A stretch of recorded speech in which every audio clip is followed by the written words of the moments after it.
Day one in the trial of a Southwest Virginia police officer charged with murder is over now. Bristol, Virginia police officer Jonathan Brown, who is currently suspended without pay, pleaded not guilty to the charges in the shooting death of Jonathan Kohler.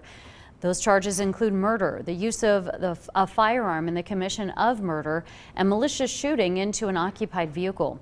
Brown is accused of shooting Kohler outside of a Bristol motel last March after he says Kohler would not get out of a car and actually drove toward him. News Channel 11's Bianca Murray was in the courtroom today. Bianca, were new details released on what happened that day? Well, Sarah, yeah, it was a really busy day here in the Circuit Court in Bristol, Virginia. Several dozens of items of evidence was presented to the 14 jurors for their consideration today.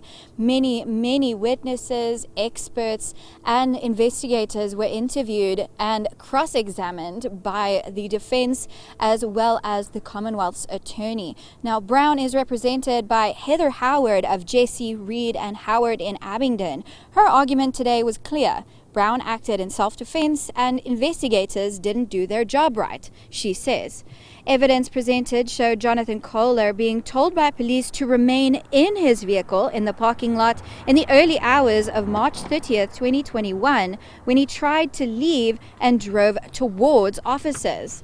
Brown shot him with an AR-15 style weapon 6 times, and Kohler was immediately dead. Body camera footage shown in court today showed that one officer told the accused that Kohler had almost struck him with his vehicle. Surveillance footage also shown in court today from the roadway inn where the shooting occurred show Brown firing 6 rounds through the windshield of Kohler's car, killing him, and then removing a suppressor from his weapon and placing it in his back pocket.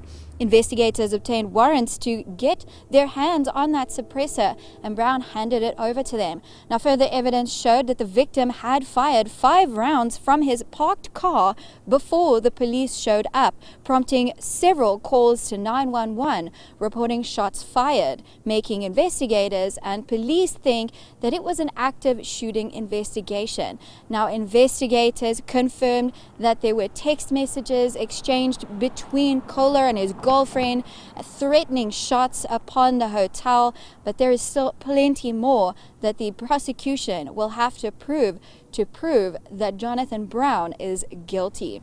Live in Bristol, Bianca Murray for News Channel 11.